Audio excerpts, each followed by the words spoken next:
जटाटवीगलज्जलप्रवाहपावितस्थले गलेवलम्ब्य लम्बिताम्बुजङ्गतुङ्गमालिकाम्डमड्डमड्डमड्डमन्निनादवड्डमद्वयं चकारचण्डताण्डवं तनोतु न शिवा शिवम्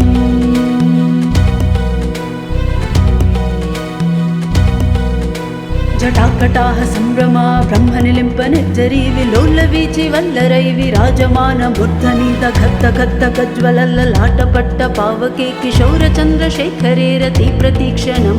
मम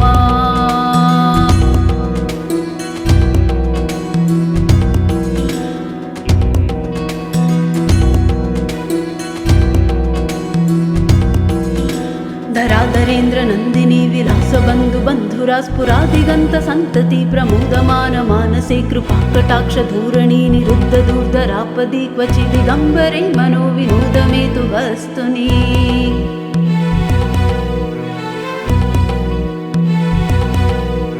जटाभुजाङ्गपिङ्गळा स्फुट्पणं मणिप्रभः कदम्बकुङ्कुमद्रवप्रलिप्तदिग्वधूमुके मदान्धसिन्धुरस्फुरात् वागुतर्यमेदुरे मनो विनोदमद्भुतं बिभर्तुभूतभर्तरी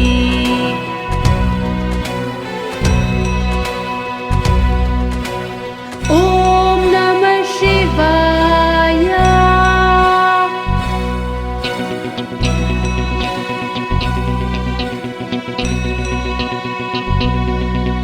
सदाशिवं भजाम्यहं सदाशिवं भजाम्यहम् ॐ नमः शिवाय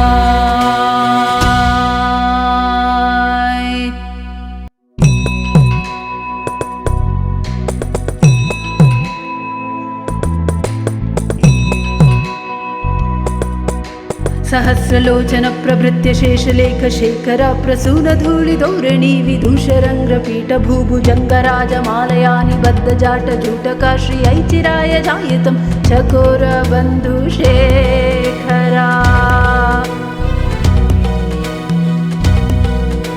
ललाटचत्वरज्वलद्धनञ्जयस्फुलिङ्गफलनिपीतपञ्चसायकं नमानि लिम्पनायकं सुधामयूखलेखया विराजमानशेखरं महाकपालि सम्पदे शिरोजटालमस्तु नः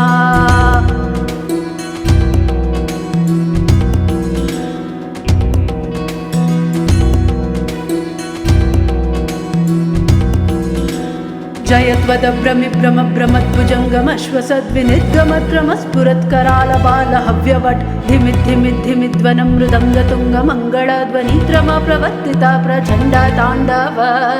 शिवा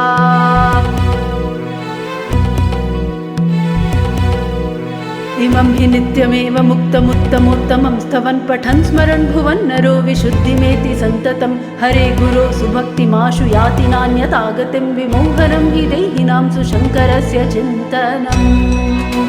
विमोहनं हि देहिनां सुशङ्करस्य चिन्तनम् ॐ